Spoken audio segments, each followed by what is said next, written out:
Hello दोस्तों, स्वागत है आपका अपने YouTube चैनल साइंस गुरु में। मैं हूं कमलेश पाटीदार, आपका अपना दोस्त cum physics faculty cum your mentor. आज हम एक नए टॉपिक के साथ आए हैं। ओके, आज हम सोल्व करेंगे circular motion with friction. Okay, तो फ्रिक्शन सर्कुलर मोशन में कैसे एक्ट करता है, ठीक है, उसके क्या डेरिवेशन है, उसके बारे में हम डिस्कस करेंगे। ठीक है, तो इसको समझने के लिए आपको फ्रिक्शन से रिलेटेड कॉन्सेप्ट पूरे क्लियर होने चाहिए। अंडरस्टूड? होप आपने फ्रिक्शन टॉपिक पूरे अच्छे से रिवाइज कर लिया होगा। ओके, हम पढ़ते हैं कुछ डेरिवेशंस कि जब ऑब्जेक्ट क्या होगा, सर्कुलर पाथ पे मूव करेगा तो फ्रिक्शन फोर्स की वजह से उसको क्या मिलेगा, एक सेंट्रीपिटल फोर्स मिलेगा और उसकी वजह से वो क्या कर पाएगा, सेफ टर्निंग कर पाएगा। ठीक है, तो उससे रिलेटेड जो डेरिवेशन है उनके बारे में हम अभी डिस्कस करेंगे। फाइन, तो करते हैं स्टार्ट। इससे रिलेटेड 3 डेरिवेशंस है। एक बार क्वेश्चन पढ़ लीजिए। Derive an expression for safe turning around a circular path. ठीक है, safe turning around a circular path. 3 cases. Path is smooth plain road, कि आपका जो पाथ है वो कैसा है, स्मूथ है, यानी फ्रिक्शन का क्या है उस पे, 0। यहां पे हम लिख भी सकते हैं कि फ्रिक्शन 0 है, मींस फ्रिक्शन कोएफिशिएंट 0 है, mu equals to 0 in this case. Path is rough, rough means friction act कर रहा है, ठीक है, फ्रिक्शन 0 नहीं है। फाइन, सो यहां पे mu not equals to 0। And path is bend at an angle theta, means path क्या है, बेंड है। बेंड का मतलब है कि कुछ हॉरिजॉन्टल से वो क्या है, थोड़ा सा टेढ़ा है। ठीक है, तो हॉरिजॉन्टल से क्या है, टेढ़ा है। हमने देखा भी है कि जब हाईवेज जो बनते हैं, अगर वहां पे टर्निंग हो रही है तो उनको फ्लैट नहीं रखते हैं, उनको क्या करते हैं, थोड़ा सा बेंड करते हैं, सो दैट कि हम हाई स्पीड से भी सेफ स्पीड, हाई स्पीड पर भी सेफली क्या कर सके, टर्न कर सके। ओके, तो 3 डेरिवेशन के बारे में हम डिस्कस करेंगे। चलो करते हैं start. First derivation, path is smooth plain road. ठीक है, पाथ कैसा है, स्मूथ है और प्लेन रोड है। और यहां पे क्या है, यहां पे टर्निंग के थ्रू, मींस मान लीजिए कोई ऑब्जेक्ट है, जैसे यहां पर ये पर्सन है, ये क्या कर रहा है, ये टर्न कर रहा है अराउंड ए पाथ। ठीक है, ये प्लेन रोड है और इसके अराउंड क्या कर रहा है, टर्न कर रहा है। तो जब टर्निंग करते हैं, हमने देखा है, हम जनरली स्मूथ रोड तो होते नहीं है, रफ ही रोड होते हैं, फ्रिक्शन होता है वहां पे। बट जब हम टर्न करते हैं तो अपने आप को क्या कर लेते हैं, थोड़ा सा बेंड कर लेते हैं। ठीक है, बेंडिंग से क्या होता है, हम स्मूथली उस पाथ को क्या कर सकते हैं, टर्न कर सकते हैं। तो बेंडिंग का क्या रोल है वो हम यहाँ पे डिस्कस करने वाले हैं। ओके, सो बेंडिंग की वजह से अभी हम क्या एज्यूम करके चल रहे हैं, हमारा जो पाथ है क्या है, स्मूथ है। स्मूथ है मतलब फ्रिक्शन कोएफिशिएंट क्या है, 0 है, ये हम एज्यूम करके चल रहे हैं। अंडरस्टूड? तो फ्रिक्शन कोएफिशिएंट अभी हम 0 हो मान के चल रहे हैं। सो डायग्राम यहां पे आप देख सकते हैं कि ये जो राइडर है वो क्या कर रहा है, अपनी बाइसिकल को क्या कर रहा है, टर्न कर रहा है around a circular path. Okay, तो ये इस तरीके से बेंड कर रहा है। तो सर्कुलर पाथ जो होगा, क्योंकि स्ट्रेट पाथ मींस जो फ्लैट है रोड, रोड मतलब बेंड नहीं है, मींस ऐसे बेंड नहीं है। ओके, तो उसका सेंटर भी कहां होगा, इस तरीके से सर्कल में होगा। जो नीचे होगा, जो यहां पर बस केवल ऊपर दिखाया है, तो ऐसे सर्कल होगा। ओके, अगर इसका फ्री बॉडी डायग्राम में बनाओ तो कौन कौन से फोर्सेस एक्ट करेंगे, तो यहां पे मैंने फ्री बॉडी डायग्राम बनाया है in inertial frame. Inertial frame means मैं बाहर से खड़ा होकर देख रहा हूं इसको। जो साइक्लिस्ट है ये जब टर्न कर रहा है तो मैं बाहर से खड़ा होकर देख रहा हूं। तो बाहर से खड़ा होकर देख रहा हूं तो कौन कौन से इस पर फोर्सेस एक्ट कर रहे हैं, तो एक तो इस साइकिल और इस राइडर या साइक्लिस्ट का क्या मास, टोटल मास, ठीक है, जिसको मैंने क्या माना, स्मॉल एम, स्मॉल एम। तो इस स्मॉल एम की वजह से ग्रेविटेशनल फोर्स लगेगा किस डायरेक्शन में, ग्रेविटेशनल फोर्स किस डायरेक्शन में लगता है, डाउनवर्ड डायरेक्शन में। ओके, सो ग्रेविटेशनल फोर्स किधर लगेगा, डाउनवर्ड डायरेक्शन में। फाइन, अब नॉर्मल रिएक्शन किधर लगेगा, जैसे ये टर्न, जैसे बेंड बेंड हो गया, बेंड हो गया तो इसका जो टायर है वो भी क्या हुआ, बेंड हुआ, बेंड हुआ। तो उस वजह से क्या होगा, नॉर्मल रिएक्शन किधर होगा, जहां पे टायर टच हो रहा है सरफेस के, मींस रोड पे जहां टायर टच हो रहा है उसी की अपोजिट डायरेक्शन में। तो यहां पे आप देखोगे साइकिल के टायर कैसे ऐसे, यहाँ पे इस डायरेक्शन में क्या हो रहा है, टच हो रहा है रोड से, तो नॉर्मल रिएक्शन किस डायरेक्शन में लगेगी, इस डायरेक्शन में, ये। So normal reaction here is an. और वर्टिकल से एंगल कितना है, थीटा। थीटा कहां से एंगल है, वर्टिकल से। ओके, और कौन से फोर्सेस लगेंगे, एक तो सरफेस के कांटेक्ट में है तो नॉर्मल रिएक्शन, और दूसरा ग्रेविटी के कांटेक्ट में है तो ग्रेविटेशनल फोर्स। ये दो फोर्स लगेंगे, एक ग्रेविटेशनल फोर्स और एक नॉर्मल रिएक्शन। अंडरस्टूड। अब ये मैं कहां से देख रहा हूं, इनर्शियल फ्रेम मींस बाहर से मैं देख रहा हूं इसको, तो मुझे दो फोर्स दिख रहे हैं, एक तो ग्रेविटेशनल फोर्स और एक नॉर्मल रिएक्शन। ओके, अब मुझे इसको बैलेंस करना है, मुझे इसको क्या करना है, बैलेंस करना है। तो एक्स डायरेक्शन में फोर्सेस को देखूंगा मैं, और वाई डायरेक्शन में फोर्सेस को देखूंगा। Means X axis means horizontal और Y axis means vertical. Okay, तो हॉरिजॉन्टल में देखूंगा और एक वर्टिकल में देखूंगा। तो mg तो क्या है, पूरा का पूरा क्या है, वर्टिकल है। mg पूरा का पूरा वर्टिकल है, लेकिन n ना तो वर्टिकल है ना ही हॉरिजॉन्टल है। तो हम क्या करेंगे, इसके दो कंपोनेंट बनाएंगे, एक वर्टिकल डायरेक्शन में और एक हॉरिजॉन्टल डायरेक्शन में। एंगल कहां से, वर्टिकल डायरेक्शन से, तो इसका एक कंपोनेंट बनेगा n cos theta vertical direction में, और एक कंपोनेंट बनेगा हॉरिजॉन्टल किस डायरेक्शन में, हॉरिजॉन्टल डायरेक्शन में कितना, n sin थीटा। आगे बात समझ। तो इसको दो कंपोनेंट में ब्रेक कर दिया, n cos थीटा और n sin थीटा। अगर यहाँ पे देखेंगे सर्कल किस डायरेक्शन में, इधर है। ओके, इस नॉर्मल रिएक्शन का एक कंपोनेंट इधर, एक कंपोनेंट इधर। तो ये कंपोनेंट किधर है, जहां पे सर्कल है, ये पूरा सर्कल जिसको यहाँ पे ऊपर बनाया हुआ है बस, लेकिन सर्कल रोड पे ही होगा ऐसे। तो ये सेंटर की डायरेक्शन में। ओके, मींस ये रोड के क्या है, सेंटर की डायरेक्शन में। जैसे यहाँ पे देखेंगे तो इसका हॉरिजॉन्टल कंपोनेंट इधर सेंटर की डायरेक्शन में। ओके, सेंटर की डायरेक्शन में। तो ये जो n sin थीटा है, ये किस डायरेक्शन में एक्ट कर रहा है, towards centre, towards centre of circle, centre of circle. Okay, circle के सेंटर की डायरेक्शन में एक्ट कर रहा है। तो ये है फ्री बॉडी डायग्राम, जिसमें क्या किया हमने, कंपोनेंट में भी इस नॉर्मल रिएक्शन को एक्ट कर दिया। फाइन। अब यहां पे ये तो फ्री बॉडी डायग्राम, यहां पे जो नोटेशन है, नोटेशन के बारे में लिख लेते हैं हम डेरिवेशन करने से पहले। ओके, सो नोटेशन क्या क्या यूज की हमने, उन नोटेशन के बारे में लिख लेते हैं। नोटेशन यूज्ड, नोटेशन यूज्ड, क्या क्या नोटेशन हमने यहां पे यूज किए हैं। ओके, सो थीटा क्या है, angle from vertical, angle from vertical, vertical से एंगल है,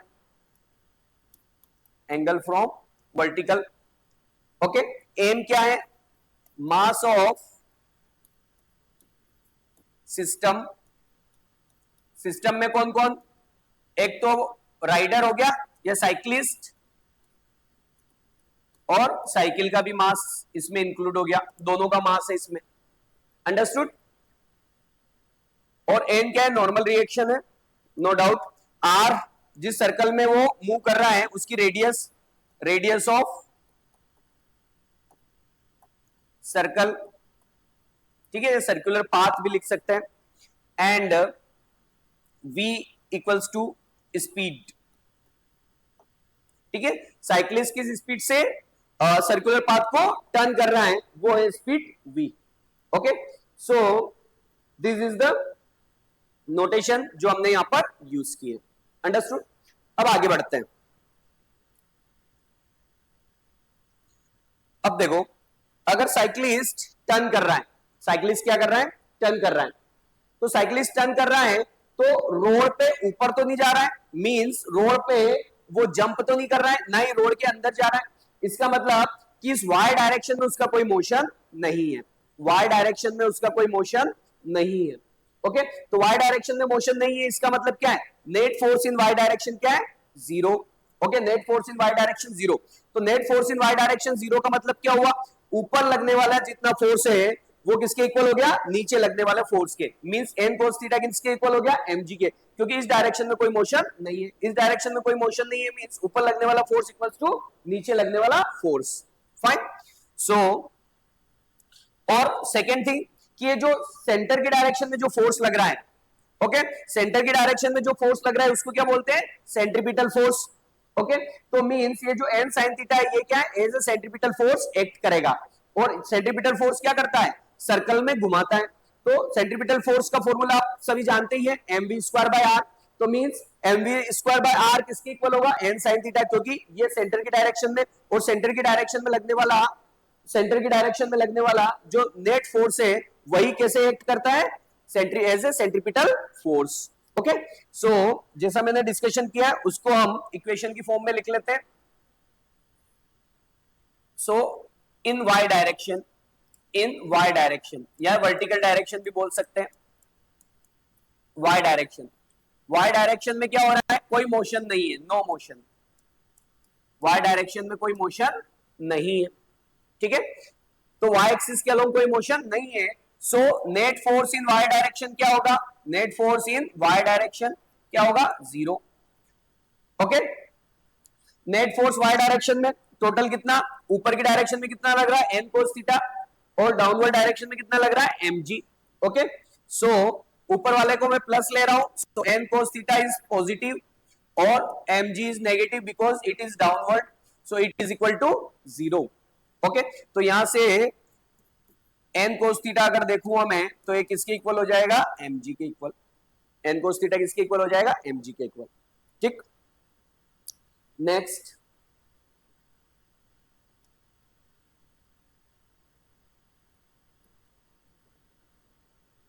इन x डायरेक्शन या इन डायरेक्शन अलोंग सेंटर, इन direction along centre means x direction, ठीक है, हमने उसको x डायरेक्शन से दिखाया है ये।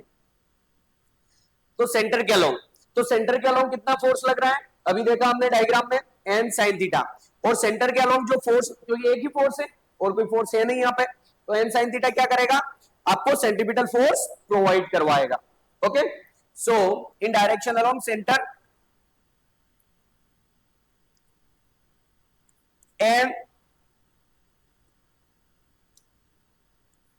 n sin थीटा ये क्या करेगा, provides centripetal force,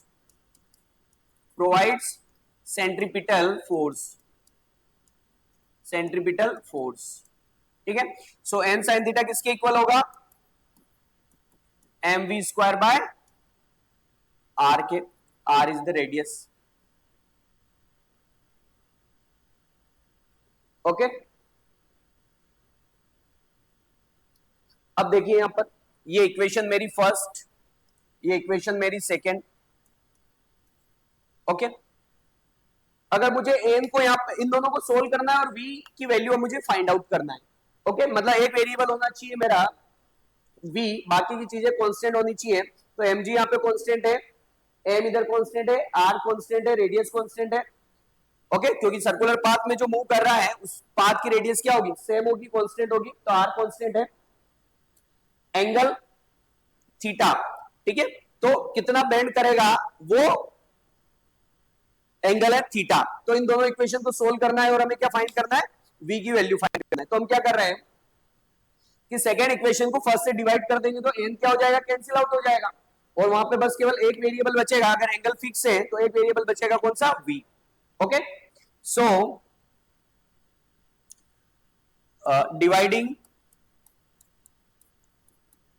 dividing equation 2 by 1। Okay, so left side of equation 2 will be divided by left side of equation first, so n sin theta by n cos theta equals to mv²/r divided by mg। तो यहां पे देखेंगे हम, so n से n cancel out, n से n cancel out, n से n cancel out, और इधर m से m कैंसिल आउट। तो क्या बचेगा, sine theta by cos theta, and sine theta by cos theta आप सभी जानते हैं क्या होता है, tan theta. Okay, so tan theta equals to क्या बनेगा, टेन थीटा इक्वल्स टू, इधर v²/r बचा है, डिनोमिनेटर में g बचा है, तो इसको अगर आप सिंप्लीफाई करोगे तो क्या मिलेगा हमें, v²/r g। ओके, अगर यहां से v स्क्वायर कैलकुलेट करें तो क्या होगा, आर जी इधर चला जाएगा, सो आर जी टेन थीटा, और अगर v निकालना है तो क्या हो जाएगा, under root R G tan theta. Okay, तो ये सेफ स्पीड होगी जिस पर आप क्या कर सकते हो, सेफली टर्न कर सकते हो अलोंग अ सर्कुलर पाथ। ठीक है, अगर फ्रिक्शन नहीं है फिर भी हम टर्न कर सकते हैं बाय बेंडिंग। ओके, इसलिए रफ सरफेस पे भी अगर मुझे मेरी हाई स्पीड है और मुझे टर्न करना है तो क्या, मुझे थोड़ा सा बेंड होके टर्न करना इजी लगता है, क्योंकि हमें एक सेंट्रीपिटल फोर्स मिल जाता है किस डायरेक्शन में, सेंटर की डायरेक्शन में। तो हम इजी, सेंट्रीपिटल फोर्स मिल रहा है तो क्या होगा, मतलब सेंट्रीपिटल फोर्स मिल रहा है तो हम सर्कुलर पाथ पे टर्न हो सकते हैं।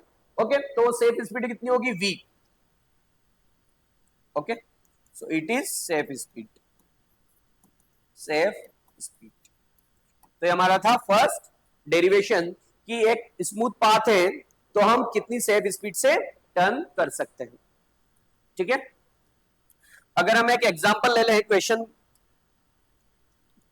कर लें तो हमें क्लियर हो जाएगा एक्सप्रेशन। क्या कि एक बाइक राइडर है, वो क्या हो रहा है, सर्कुलर पाथ पे टर्न करना है उसको, तो कितनी स्पीड से टर्न करें सो दैट कि वो गिरे ना, स्कीड ना करे। ओके, ये हमारा क्वेश्चन है। तो ये आर मुझे गिवन है कितना, कि 100 मीटर, जो सर्कुलर पाथ है उसकी रेडियस कितनी है, 100 मीटर। ओके, 100 मीटर, और जो एंगल है, जो बेंडिंग का एंगल है वो कितना है, 30 डिग्री, कि वो मैक्सिमम बेंड कितना हो सकता है, 30 डिग्री हो सकता है। मैक्सिमम बेंड कितना हो सकता है, 30 डिग्री हो सकता है। ओके, तो हमें सेफ स्पीड कितनी स्पीड से टर्न करना चाहिए। ओके, तो हमारा फॉर्मूला क्या है, v equals to under root R G tan theta. Okay, तो इतना मैक्सिमम एंगल पे टर्न बेंड हो सकता है, क्योंकि एंगल बढ़ाएंगे तो स्पीड भी बढ़ जाएगी, तो मैक्सिमम कितना हो सकता है, वो 30 डिग्री, क्योंकि 30 से ज्यादा हुआ तो क्या हो जाएगा, गिर जाएगा। ऐसे ही कंडीशन गिवन है। ओके, तो सेफ स्पीड कितनी होगी, वैल्यूज पुट कर दो सारी की सारी। आर इक्वल्स टू कितना है 100, जी की वैल्यू 10, और 10 थीटा की वैल्यू कितनी है 30। ओके, तो क्या मिलेगा आपको, यहां से ये हो जाएगा 100 इंटू 10 1000, एंड 10 30 की वैल्यू कितनी होती है, √3 या √3, ठीक है नेक्स्ट स्टेप में लिख लेंगे। √3 कितना होता है, 1.73। ओके, तो अगर इसको थोड़ा सिंप्लीफाई करेंगे तो कितना हो जाएगा, 1730 मीटर पर सेकेंड। और भी सिंप्लीफाई करना है तो आप कर सकते हैं इसको। ओके, सो इतनी स्पीड से वो क्या कर सकता है, टर्न कर सकता है, सो दैट कि वो गिरे ना। Understood, clear. आगे बढ़ते हैं नेक्स्ट डेरिवेशन की side. Next derivation is, path कैसा है हमारा, रफ। ठीक है, जैसे मान लीजिए बाइक है, साइकिल है, वो तो क्या हो सकती है, बेंड हो सकती है, लेकिन अगर कार है तो वो बेंड नहीं हो सकती। वो बेंड नहीं हो सकती, तो स्मूथ रोड पे कार कभी भी टर्न नहीं हो सकती। ठीक है, उसके लिए क्या चाहिए, फ्रिक्शन वाला पाथ होना चाहिए, यानी रफ सरफेस होनी चाहिए। ओके, अब जैसे ये कार मूव कर रही है ऐसे, तो डायरेक्शन की वजह से मुझे पता है कि डायरेक्शन चेंज होगी, तो क्या होगा, इनर्शिया की वजह से एक फोर्स लगेगा जिसको बोलते हैं हम सेंट्रीफ्यूगल फोर्स। वो क्या करेगा, इस कार को दूर ले जाएगा। जैसे हम मान लीजिए मैं एक रोड पे जा रहा हूं और एक टर्न लेना है मुझे, तो अगर मैं फास्ट हुआ तो क्या होगा, दूर की साइड स्कीड हो जाऊंगा। ओके, दूर की साइड जो स्कीड करने वाला जो फोर्स है उसको क्या बोलते हैं हम, सेंट्रीफ्यूगल फोर्स। तो जैसे यहाँ पे टर्न कर रही है तो बाहर की साइड एक फोर्स लगेगा जिसको क्या बोल रहे हैं हम, सेंट्रीफ्यूगल फोर्स। उसी फोर्स को हमें क्या करना है, ओवरकम करना है फॉर सेफ टर्निंग। ठीक है, उसी फोर्स को क्या करना है, ओवरकम करना है। ओके, तो यहाँ पे जो डायग्राम, पिछले वाले केस में जो डायग्राम था वो इनर्शियल फ्रेम में बनाया था मैंने, मींस बाहर से खड़ा होकर देख रहा था। अब मैंने डायग्राम थोड़ा चेंज कर दिया है, फ्रेम चेंज कर दी। आप चाहो तो इनर्शियल फ्रेम में भी डायग्राम बना सकते हो। ठीक है, कैसे बनता है, आपको फ्री बॉडी डायग्राम बनाना तो ऑलरेडी हम मैंने लर्न करवाया ही है। ओके, हम नॉन इनर्शियल फ्रेम में देख रहे हैं, नॉन इनर्शियल फ्रेम में देख रहे हैं। नॉन इनर्शियल फ्रेम का मतलब क्या है कि जो जहां से देख रहे हैं वो वहां क्या हो रहा है, या हम क्या हो रहे हैं, जो देख रहा है वो क्या हो रहा है, एक्सेलरेट हो रहा है, तो उसको क्या बोलते हैं, नॉन इनर्शियल फ्रेम। ओके, तो ऐसा समझो कि मैं कार में बैठ के देख रहा हूं, मैं कार में बैठ के देख रहा हूं, क्योंकि टर्न कर रही है तो एक्सेलरेट हो रही है। ओके, क्योंकि विदाउट एक्सेलरेशन टर्निंग पॉसिबल नहीं है, क्योंकि डायरेक्शन चेंज हो रही है स्पीड की या वेलोसिटी की, तो क्या होगा, डायरेक्शन चेंज हो रही है तो एक फोर्स आएगा ही आएगा। तो मतलब अंदर बैठ के देख रहा हूं, अंदर बैठ के देख रहा हूं, तो कौन कौन से फोर्सेस मेरे ऊपर एक्ट हो रहे हैं वो देखिए।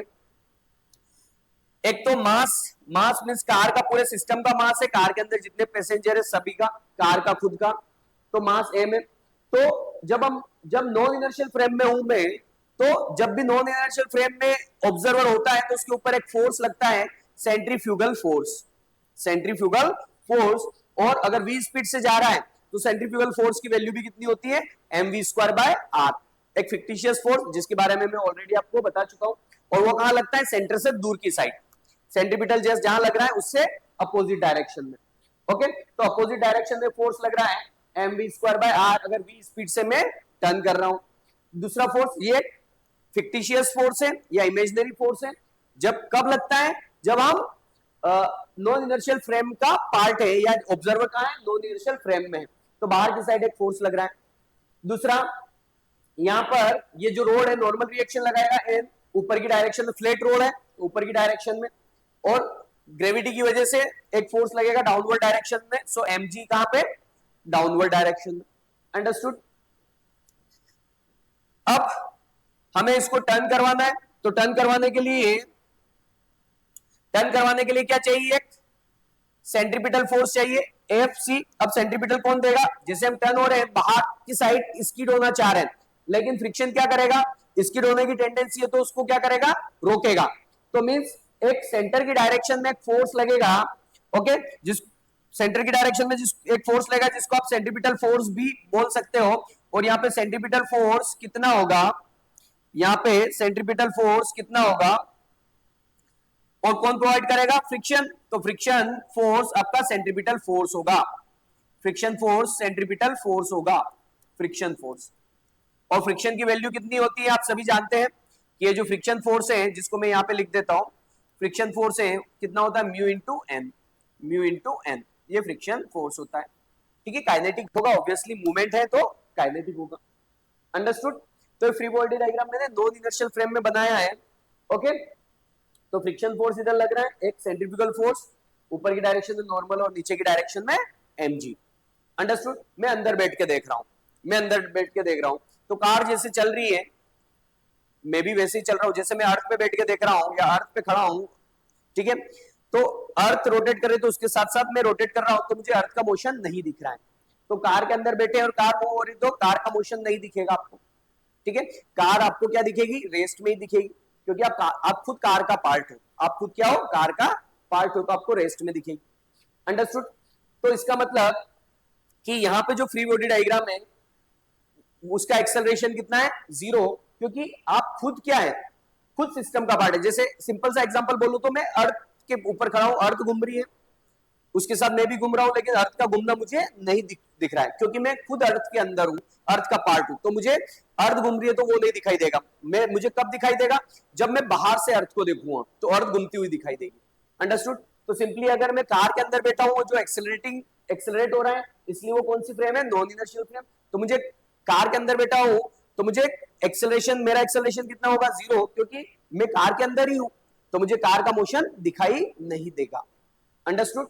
ओके। प्रैक्टिकल लाइफ में दिखता है इसलिए क्योंकि बाहर की चीजें आपको दिखती है, तो उससे कंपेयर करके पता चलता है कि कार क्या हो रही है, चल रही है। अगर बाहर की सारी चीजों को क्या कर दे, बंद कर दे, क्लोज कर दे, विंडोज सारे बिल्कुल, ओके, और रोड ऐसा कि आपको पता ही चले कि वहां पे कुछ गड्ढे वड्ढे नहीं है, तो पता नहीं चलेगा, मतलब कि जंप कर रही है या बीच में सामने कोई आ रहा है, कोई पता नहीं चलेगा, तो आप फिर आइडेंटिफाई नहीं कर पाओगे कि कार चल रही है कि रुकी हुई है।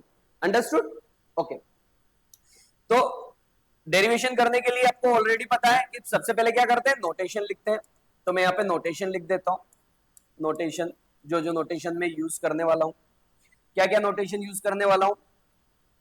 फर्स्ट म्यू फ्रिक्शन कोफिशिएंट है, फ्रिक्शन कोफिशिएंट,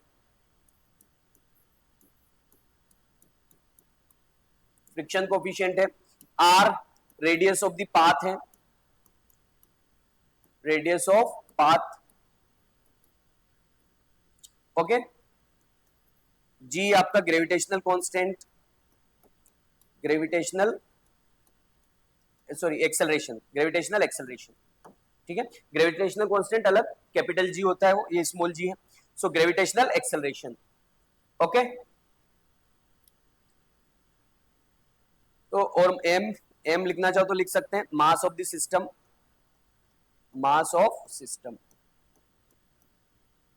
ठीक है, मास ऑफ सिस्टम, जिसमें क्या है कार प्लस पैसेंजर, फाइन। अब देखो यहां पर एक्सेलरेशन क्या है, बिल्कुल जीरो है, मैंने बता ही दिया है आपको, बार बार मैं एक्सप्लेन नहीं करूंगा कि एक्सेलरेशन जीरो क्यों है, ठीक है। अब देखें acceleration zero means Y direction, means vertical direction में भी नेट फोर्स जीरो, क्योंकि नेट एक्सेलरेशन क्या है जीरो, और हॉरिजॉन्टल डायरेक्शन में भी नेट एक्सेलरेशन जीरो। तो इधर भी नेट एक्सेलरेशन जीरो मींस ऊपर जितना फोर्स लग रहा है नीचे भी उतना ही फोर्स, ओके। और लेफ्ट साइड जितना फोर्स लग रहा है राइट साइड भी उतना ही फोर्स, ओके। सो अगर इसको सोल्व करेंगे from diagram, from diagram, diagram, ठीक है, in vertical direction, in vertical direction net acceleration क्या है जीरो, तो फोर्स भी क्या है वाई डायरेक्शन में जीरो, और वाई डायरेक्शन में एक्सेलरेशन भी जीरो, क्योंकि वाई डायरेक्शन में भी कोई मोशन नहीं है, और हम नॉन इनर्शियल डिफरेंस से देख रहे हैं तो हम उसी का पार्ट है, तो उसका एक्सेलरेशन हमें पता नहीं चलेगा, तो एक्स डायरेक्शन में भी कोई एक्सेलरेशन नहीं है। तो अब देखेंगे तो ऊपर लगने वाला फोर्स इक्वल्स टू नीचे लगने वाला फोर्स, ऊपर कितना फोर्स लग रहा है एन और नीचे कितना लग रहा है M G, so N equals to क्या होगा एम जी, ये इक्वेशन फर्स्ट। और इन डायरेक्शन,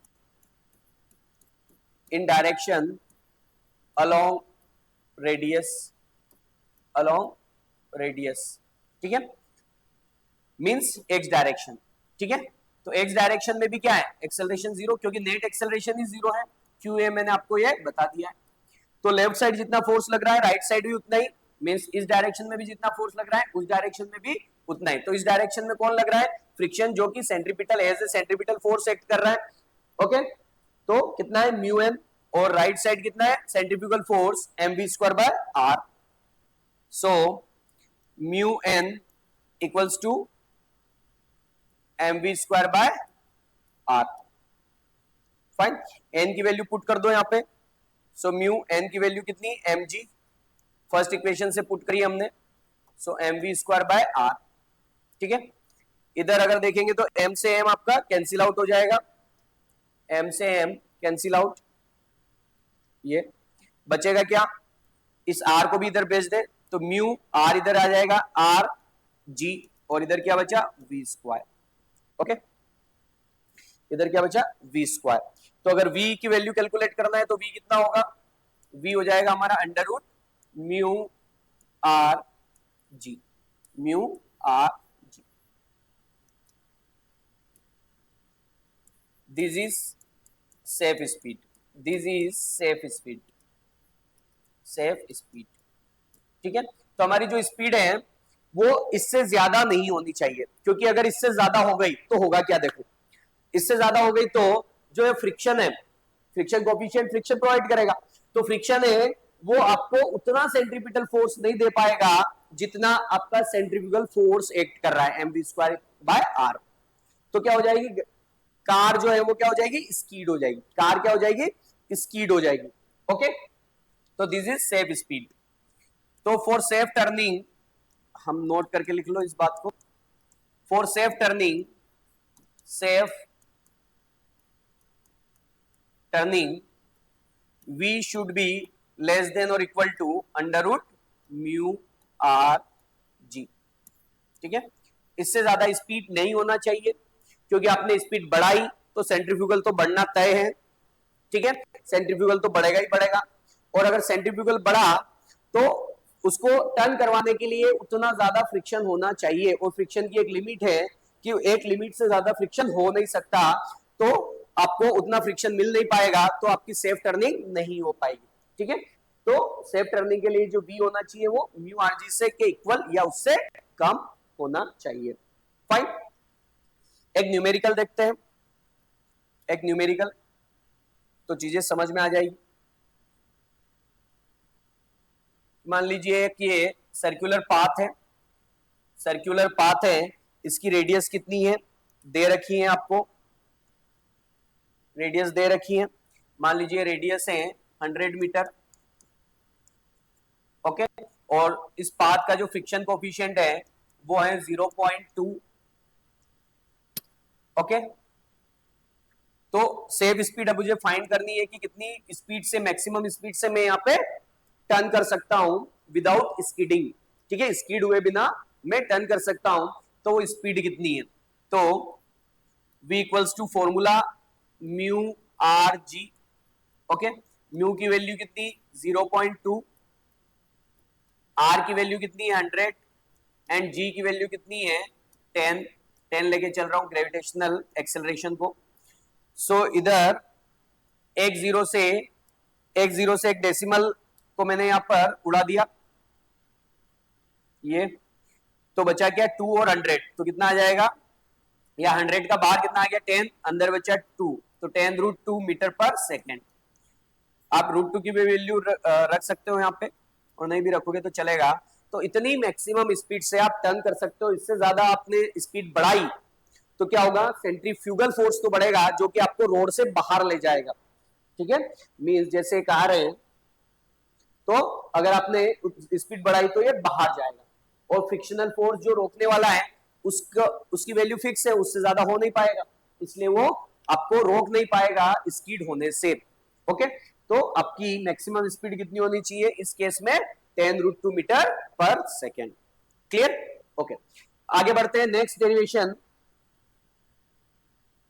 अब देखो, अब हाईवेज काई के लिए बने, हाईवेज बने हैं हाई स्पीड के लिए, ठीक है, हाई स्पीड के लिए।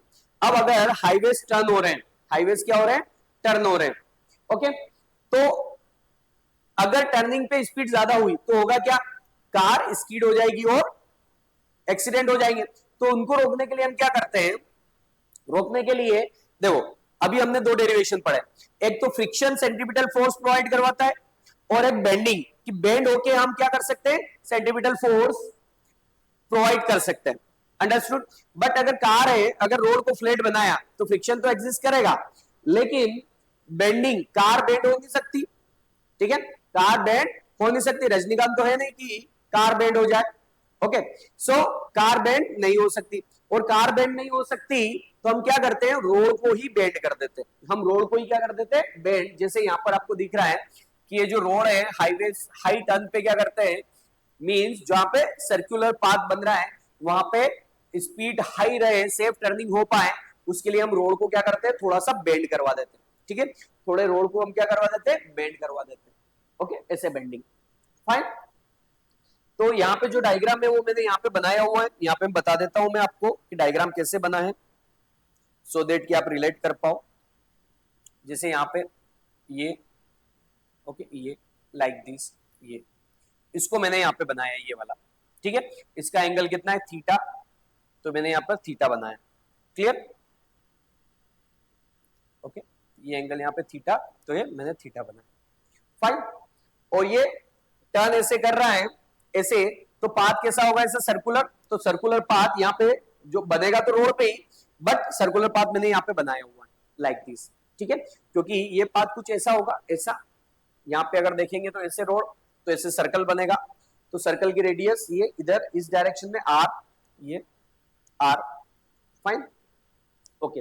अब यहाँ पे कौन कौन से फोर्सेस एक्ट करेंगे उसके लिए मैंने फ्री बॉडी डायग्राम बनाया, और फ्री बॉडी डायग्राम कौन सी फ्रेम में बनाया, इनर्शियल फ्रेम में, ठीक है। देखो नॉन इनर्शियल फ्रेम हो तो अगर आप उसी का पार्ट है तो आपका एक्सेलरेशन हमेशा क्या होगा, जीरो, और जब नॉन इनर्शियल है तो आपका एक सेंट्रीफ्यूगल फोर्स दिखाना पड़ेगा डायग्राम में, फ्री बॉडी डायग्राम में, अंडरस्टूड। बट इनर्शियल है तो फिर आपको दिखाने की जरूरत नहीं है, बस केवल उस केस में क्या करना है कि सेंटर की डायरेक्शन में जितने भी फोर्सेस हैं वो फोर्सेस इक्वल टू क्या होंगे, सेंट्रीपिटल, या वो फोर्सेस कैसे एक्ट करेंगे, as a centripetal force. Okay, और सेंट्रीपिटल फोर्स क्या होता है आप सभी जानते हैं, mv²/r।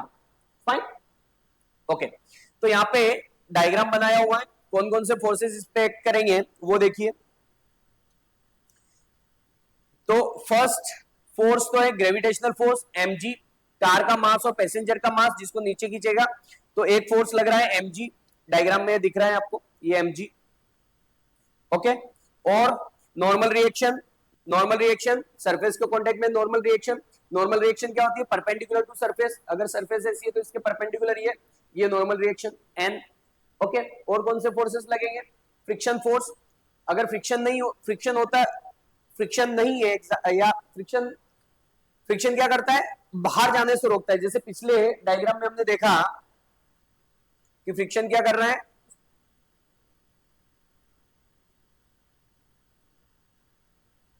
जस्ट वेट, फ्रिक्शन क्या कर रहा है, इसको बाहर जाने से रोक रहा है, अगर फ्रिक्शन नहीं होगा तो क्या होगा, ये बाहर स्कीड कर जाएगी, अंडरस्टूड।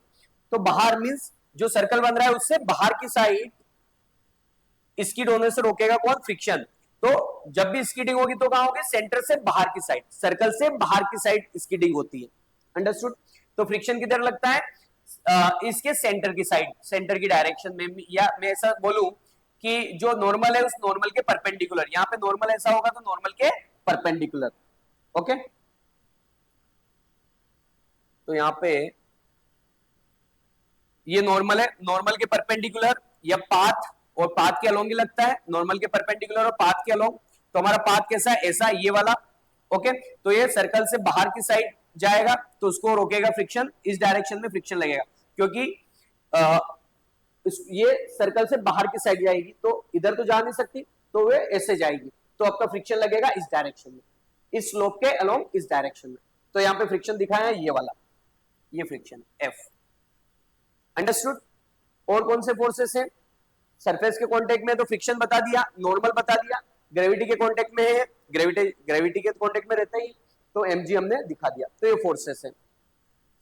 अब देखो, हमें यहां पर इक्वेशन बनानी है, तो हमने दो डायरेक्शन ली, हमने दो डायरेक्शन ली, एक तो सेंटर के अलोंग वाली डायरेक्शन और सेंटर के परपेंडिकुलर, ये सेंटर है तो ये मींस इस सर्कल के हॉरिजॉन्टल डायरेक्शन में लाइक दिस ये, और एक इसके परपेंडिकुलर ये। अब हम जितने भी फोर्सेस हैं इन फोर्सेस को इन दो डायरेक्शन में देखेंगे, एक तो हॉरिजॉन्टल और एक वर्टिकल, ठीक है, हॉरिजॉन्टल और एक वर्टिकल, इन दो डायरेक्शन में हम देखने वाले हैं। तो सारे फोर्सेस को कंपोनेंट हमारे इन दोनों डायरेक्शन में ही होने चाहिए, या जितने भी फोर्सेस हैं केवल इन दो डायरेक्शन में एक्ट करने चाहिए, अंडरस्टूड। तो देखो, आपका ग्रेविटेशनल फोर्स तो इसी डायरेक्शन में है, तो इसको तो इसके कंपोनेंट बनाने की जरूरत नहीं है क्योंकि इसी डायरेक्शन में एक्ट कर रहा है, तो इस डायरेक्शन में इस mg का कोई इफेक्ट जाएगा नहीं। नॉर्मल रिएक्शन इधर है, ठीक है, तो इसके कंपोनेंट बनाने पड़ेंगे, और फ्रिक्शन भी ना तो इस वर्टिकल डायरेक्शन में ना ही सर्कल वाली डायरेक्शन में है, तो इसके भी कंपोनेंट हमें बनाने पड़ेंगे। ओके, अब सबसे पहले एंगल देख लेते हैं। अगर ये थीटा है तो हमने ऑलरेडी पढ़ रखा है कि स्लोप का एंगल और ग्रेविटी वाली लाइन और नॉर्मल वाली लाइन, ये ग्रेविटी वाली लाइन है ये, और ये नॉर्मल वाली लाइन, इन दोनों के बीच में वही एंगल होता है जितना स्लोप का होता है। तो स्लोप पे थीटा है, तो यहां पे जो एंगल बनेगा मैं एक बार बता देता हूं आपको,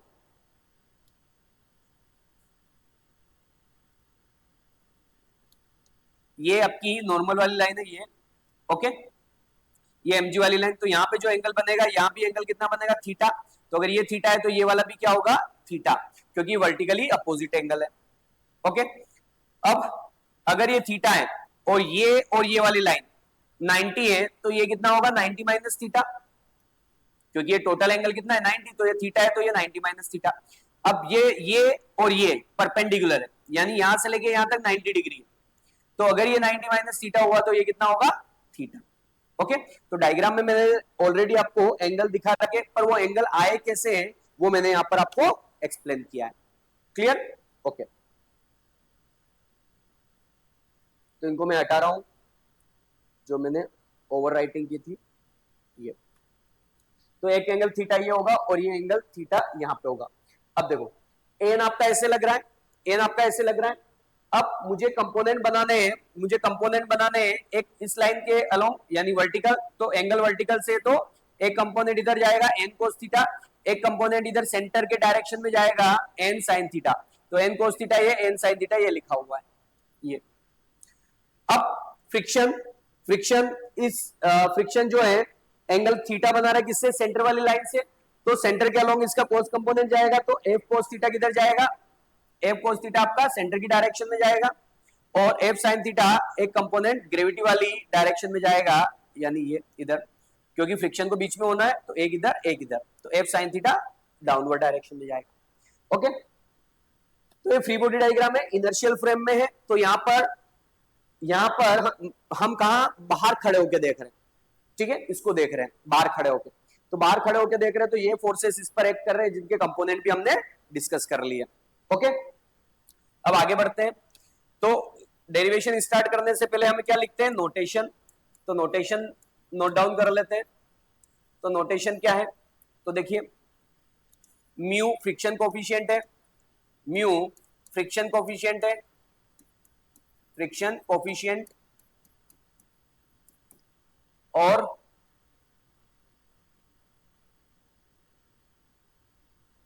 M mass of system, theta angle of banking, ठीक है, कि रोड जो बैंक्ड है वो एंगल कितना है theta,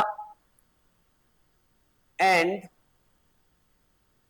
are radius of path, radius of circular path लिख सकते हैं, सर्कुलर पाथ, इसकी रेडियस कितनी है आर, ये अंडरस्टूड। तो these are the notation, clear, आगे बढ़े। ओके, अब वापस से वही प्रोसेस कि एक्स डायरेक्शन और वाई डायरेक्शन में आपको क्या करना है,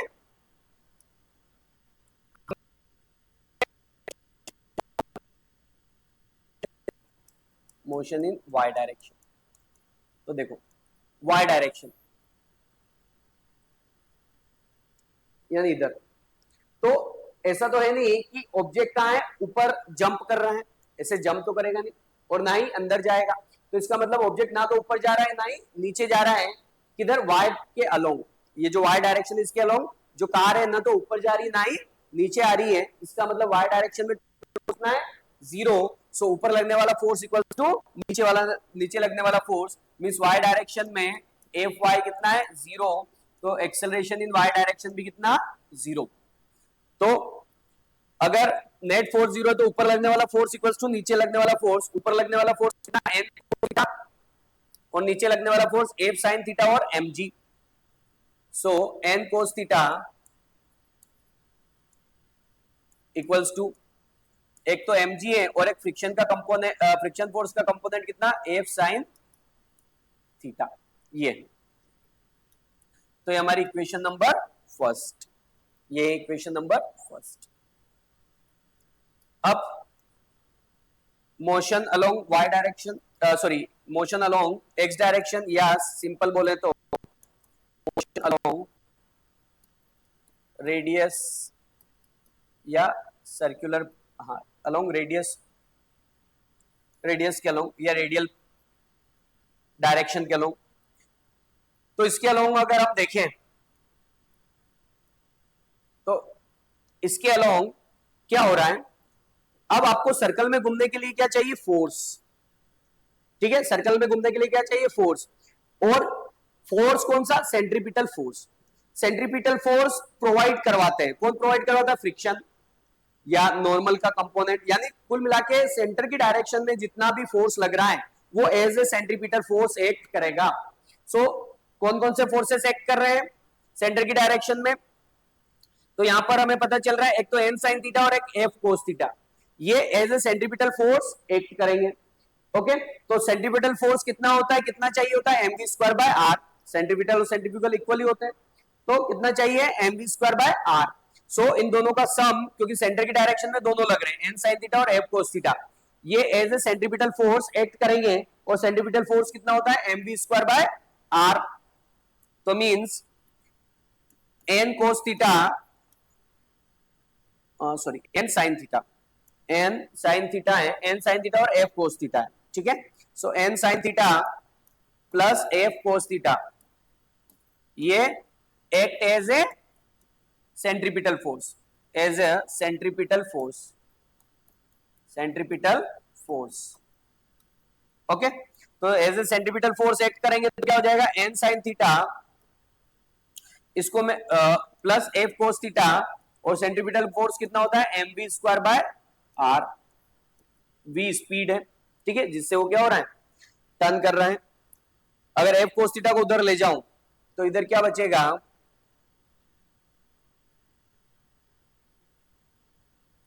या एक काम करते हैं, थोड़ा सिंप्लीफाई कर लेते हैं।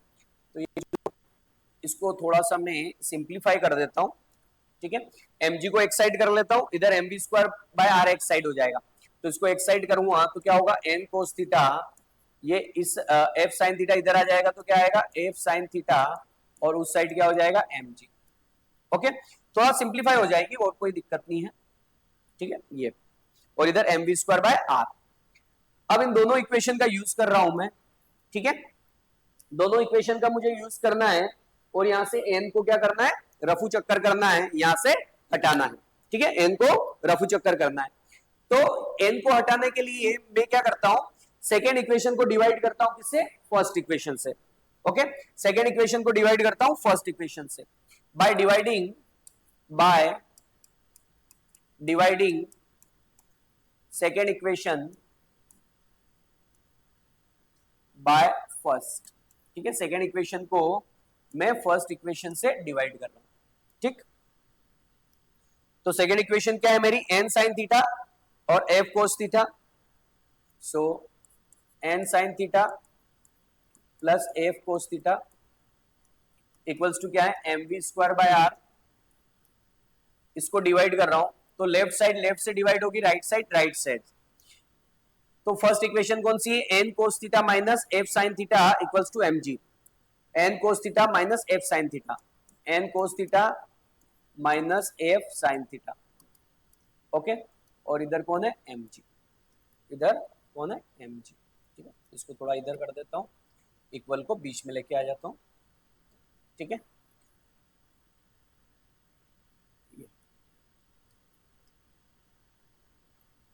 अब ये हुआ। अब मैं क्या कर रहा हूं, इसको मुझे सोल्व करना है, तो यहां से m तो कैंसिल आउट हो जाएगा, तो पहले ही इसको क्या कर देता हूं, कैंसिल आउट कर देता हूं। तो इधर क्या बचेगा, इधर बचेगा v स्क्वायर बाय आर जी, ठीक है, राइट साइड। अब राइट साइड को कैसे सोल्व करें, तो मैं क्या कर रहा हूं, ठीक है, ध्यान से सुनना। मैं फ्रिक्शन को फ्रिक्शन कोफिशिएंट की टर्म में लिखना है, मेरे को फ्रिक्शन को फ्रिक्शन कोफिशिएंट की टर्म में लिखना है, और एन को यहां से हटाना है, ठीक है। क्योंकि जो मुझे सेंट्रीपिटल फोर्स मिल रहा है तो फ्रिक्शन की वजह से, मींस उसको हम फ्रिक्शन कोफिशिएंट से रिप्रेजेंट कर देंगे, और एक बेंडिंग मींस एंगल से रिप्रेजेंट करेंगे। तो फाइनल आपके फाइनल एक्सप्रेशन में क्या आना चाहिए, म्यू आना चाहिए, जो फ्रिक्शन को रिप्रेजेंट कर रहा होगा, और थीटा मींस बेंडिंग को रिप्रेजेंट कर रहा होगा। क्योंकि ये दोनों ही क्या करते हैं, सेंट्रीपिटल फोर्स प्रोवाइड करते हैं, ओके। या मींस इनका जो कंपोनेंट है, इनकी वजह से जो कंपोनेंट आता है वो सेंट्रीपिटल फोर्स प्रोवाइड करता है, ठीक। तो देखो उसके लिए मैं क्या कर रहा हूं, मैं एन कोस थीटा से left side, N cos theta से न्यूमरेटर को भी डिवाइड करता हूं, और एन कोस थीटा से डिनोमिनेटर को भी डिवाइड करता हूं। एक बार और सुन लो, एन कोस थीटा से न्यूमरेटर को भी डिवाइड करता हूं, और एन कोस थीटा से डिनोमिनेटर को भी डिवाइड करता हूं। तो क्या मिलेगा, तो एन कोस थीटा से मैं न्यूमरेटर को डिवाइड कर रहा हूं, तो एन साइन थीटा को एन कोस थीटा से डिवाइड करोगे तो एन से एन कैंसिल आउट, और साइन बाय कोस क्या होगा, या स्टेप लिख देता हूं मैं, नहीं तो कंफ्यूज हो जाओगे, ओके। तो मैं यहां पे स्टेप लिख देता हूं, ये एन साइन थीटा को डिवाइड कर रहे हैं हम किससे, एन कोस थीटा से, ठीक है। इधर इसको भी डिवाइड करना पड़ेगा n cos थीटा से। अपनी मर्जी से तो डिवाइड कर नहीं सकते, तो न्यूमरेटर में किया है तो डिनोमिनेटर में भी करना पड़ेगा। डिनोमिनेटर कितना है, n cos theta minus f sin theta. ठीक है, इसको भी किससे डिवाइड कर रहे हैं, n cos थीटा से। ये ठीक है, तो इक्वेशन आपकी क्या रहने वाली है, बैलेंस, क्योंकि जैसा न्यूमरेटर में किया है वैसा ही हमने क्या किया डिनोमिनेटर में। तो यहां से अब n से n कैंसिल आउट। ठीक है, n से n क्या होगा, ये कैंसिल आउट, इधर भी n से n कैंसिल आउट, और इधर f बाय n। हमें पता है, हमें क्या पता है, f इक्वल्स टू होता है म्यू n। सो यहाँ पे f बाय n जो होगा वो किसके इक्वल हो जाएगा, म्यू के। हमें म्यू लाना था इसलिए ऐसा किया। अंडरस्टूड। तो यहां से क्या बचा, sine by cos. Sine by cos क्या होता है, टेन थीटा। तो ये टेन थीटा प्लस इधर कोस से cos cancel out, cos theta से cos theta cancel out, F by N, और एफ बाय एन किसके इक्वल है, म्यू के। सो ये म्यू, तो न्यूमरेटर तो सोल्व हो गया। डिनोमिनेटर इधर कोस से कोस कैंसिल आउट, ये तो यहां से तो बचा वन माइनस इधर एफ बाय एन किसके इक्वल, म्यू, और sine theta by cos theta किसके इक्वल, टेन थीटा के। तो इक्वल्स टू क्या हो गया, V square by R G. ये ठीक है, तो थोड़ा इसको और सिंप्लीफाई फॉर्म में लिख देते हैं। इधर मैं आरजी को इधर मल्टीप्लाई कर रहा हूं, मुझे वी कैलकुलेट करना है तो आरजी को इधर मल्टीप्लाई कर रहा हूं। ठीक है, सो एक साइड क्या बचेगा, केवल वी स्क्वायर, और इधर क्या होगा आरजी, और इधर पहले से कौन है, पहले से टेन थीटा प्लस म्यू है, इसको म्यू प्लस टेन थीटा भी लिख सकता हूं, याद रखना आसान होता है इसलिए, और कोई रीजन नहीं है। म्यू को आगे लिख देता हूं, so mu plus tan theta. ये डिनोमिनेटर में क्या है, denominator one minus mu tan theta, so one minus mu tan theta. ये ठीक है, v निकालना है तो v क्या हो जाएगा, under root are G mu plus tan theta, one minus mu tan theta. Okay,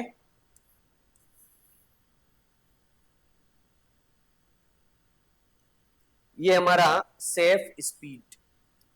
ठीक है, this is a safe speed. ठीक है, तो हमें क्या चाहिए, for safe turning, for safe turning v should be less than or equal to under root rg mu plus tan theta, 1 minus mu tan theta। ठीक है, लाइक दिस। इस पे भी हम क्वेश्चन कर सकते हैं, करना चाहें तो। ठीक है, थीटा और म्यू की वैल्यू अगर पता है आपको, सर्कुलर पाथ की रेडियस पता है, तो आप मैक्सिमम स्पीड फाइंड कर सकते हैं, जिससे भी कि आप सेफ टर्न कर पाए। ओके, देखो यहां पे कुछ केस में बता देता हूं आपको। केस फर्स्ट, ठीक है, जो हमने डेरिवेशन ऑलरेडी कर ली है अलग अलग केस के लिए, उनके आंसर यहां से भी आपको मिल जाएंगे, यहां से भी मिल जाएंगे। क्या फर्स्ट केस क्या था, स्मूथ रोड, रोड कैसा स्मूथ। ठीक है, तो मैं यहां पे कंडीशन डाल देता हूं, road is smooth, road is smooth. ठीक है, स्मूथ है इसका मतलब म्यू इक्वल्स टू क्या है, जीरो। म्यू इक्वल्स टू क्या है, जीरो। तो अगर म्यू जीरो कर दिया तो v कितना हो जाएगा, अंडर रूट आर जी। ये म्यू को जीरो कर दो तो ये जीरो हो जाएगा, ये mu tan theta, mu zero किया तो ये जीरो, तो बचेगा क्या, केवल tan theta. So mu R जी टेन थीटा। ये यही डेरिवेशन हमने, फर्स्ट डेरिवेशन हमारा यही था, v equals to R ji tan theta. Means थी अगर म्यू जीरो है तो मतलब आपको बेंड होना पड़ेगा किसके लिए, टर्निंग के लिए। Okay, case two. ठीक है, केस टू क्या, थीटा इक्वल्स टू जीरो, यानी theta equals to zero means road is plane.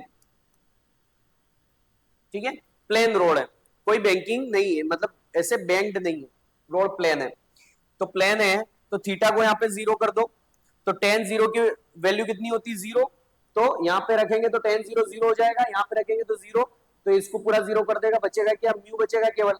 Okay, ये तो पूरा 0, 1 माइनस 0 1 ही हो जाएगा, ये म्यू बचेगा और tan 0 की वैल्यू 0, तो आंसर क्या आ जाएगा, v equals to under root mu R G. ये हमारा सेकेंड डेरिवेशन था कि रोड क्या है, प्लेन है, ठीक है, तो वहां पे बेंडिंग नहीं है, केवल प्लेन रोड है, केवल फ्रिक्शन है, रफ सरफेस है। ओके, तो फ्रिक्शन है तो मैक्सिमम स्पीड क्या हो सकती है, under root mu R G, जो कि हमारा सेकेंड डेरिवेशन था। अब इस थर्ड डेरिवेशन में किया कि हमने दोनों केस इंक्लूड किए, कि हमने एक तो फ्रिक्शन भी एग्जिस्ट कर रहा है और दूसरा हमने रोड को ही बेंड कर दिया, क्योंकि फोर व्हीलर टू व्हीलर तो क्या हो सकते हैं, बेंड हो सकते हैं, लेकिन फोर व्हीलर बेंड नहीं हो पाएगा, तो उसके लिए हमने क्या किया, रोड को ही बेंड कर दिया। अंडरस्टूड, तो ये थे हमारे डेरिवेशन, तीनों डेरिवेशन हमने कंप्लीट किए, होप आपको समझ आ गए होंगे, ठीक है। फिर भी अगर कोई डाउट है तो you can comment, okay, and you can put your question there, I will reply. Okay, thank you very much, आज की क्लास में इतना ही, मिलेंगे आपको नेक्स्ट क्लास में। Okay, fine.